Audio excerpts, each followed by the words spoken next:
Hello mga kamag-anak, magandang araw sa inyo. Ngayong araw nga ay nandito tayo sa Tumana at ngayong araw din mga kamag-anak ay ipapatanim na ng kapatid ko yung in-order niyang punla ng papaya na ang variety ay Sinta. Ito nga mga papaya na to mga kamag-anak ay dito itatanim sa maisan sa may aking likuran.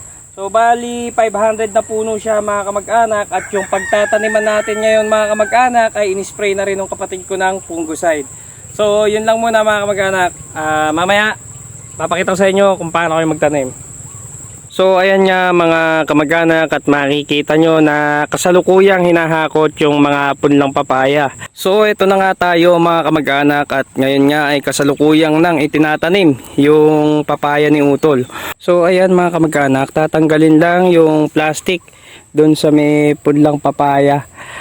Tapos ayan, lalagay mo dyan sa may butas, tapos tatabunan mo ng medyo pinong lupa para pagka dinilig mga kamag-anak ay hindi kumakawala-kawala yung tubig.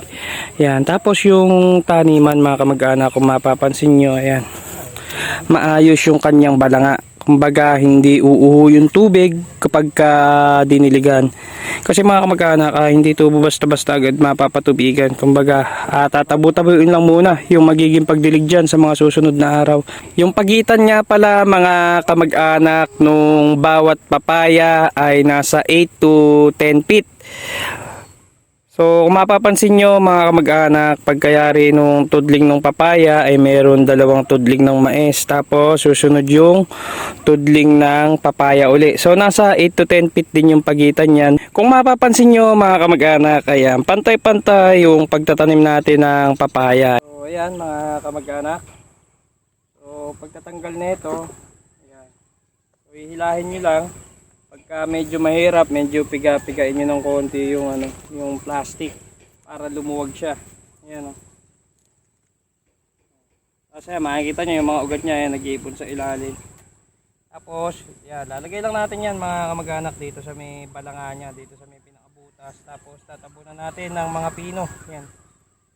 Maganda yung pinong lupa mga kamag-anak para pagka naghahangin hindi basta-basta matutuyo mga kamag-anak yung lupa dito sa may pinakapuno niya. Pagka kasi mga kamag-anak tinitiningkal o buo-buong mga lupa yung itinabon natin mga kamag-anak, pagka humangin mga kamag-anak papasukin yan, mabilis matuyo. Siyempre kailangan maayos din yung ating yung balanga natin na yan. Para pagka dinilig siya mga kamag-anak hindi basta-basta tatapon yung tubig o hindi tatakbo yung tubig kung saan-saan, para dito lang magi-stay yung tubig dito sa may mismong bilog na to. Yan, ganun lang yung pagtatanim mga kamag-anak. Kagandahan lang ngayon mga kamag-anak, medyo makulimlim kaya masarap magtanim. So ayan mga kamag-anak, nakita nyo tuyo yung lupa niya, kaya kailangan dapat nga dito dinilig muna ng kapatid ko bago niya ipinatanim. So ayan, pagka medyo tiningkal yung lupa na nakukuha nyo mga kamag-anak, kailangan durugin talaga natin. So kailangan mga kamag-anak, yan, ganyan. So pag dinilig siya mga kamag-anak, didiligin yan kasi didiligan ng tubig, hindi pa yan papadaanan ng tubig dito.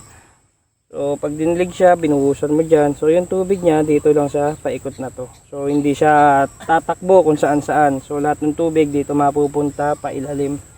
So pagka kasi yung balanga natin, itong butas na to mga kamag-anak, halimbawa nakaganyan, o kaya mataas dito, yan. Pag dinilig mo yan, aagos lang yung tubig dito. So hindi siya mapupunta sa ilalim, magiging mababaw lang yung basa. So kaya kailangan maayos yung paggawa mo dito sa sa balanga. Yan, para yung tubig niya hindi tumakbo nga kung saan saan at doon siya dumirekta sa ugat sa ilalim. Mabasa yung lupa doon sa kanyang puno. Dito nga mga kamag-anak ay tinapos ko lang yung tudling na tinataniman ko at ako ay umalis na rin dahil nga meron pa akong pupuntahan kanina. Bali ang naging update mga kamag-anak ay naitanim yung 500 puno ng papaya pero kulang pa ito ng 350. So 300 to 350 puno pa yung kulang para matamnan tong lahat. Gandahan nga dito mga kamag-anak ay after nating maitanim yung mga papaya, nung gabi mga kamag-anak ay umulan na agad ng maganda. Ang variety nga pala mga kamag-anak ng mais na nakatanim dito ay Sweet Fortune ng Ramgo Seeds. Para nga po sa mga bago nating viewers, sa mga bago nating manonood, kung nakarating na po kayo sa part ng video na to at nagustuhan nyo po yung ating vlog sa paghahalaman, ay baka po maaaring mahingi po ang inyong suporta. Palike naman po and papalo po ng ating page. Maraming salamat po. Paalam!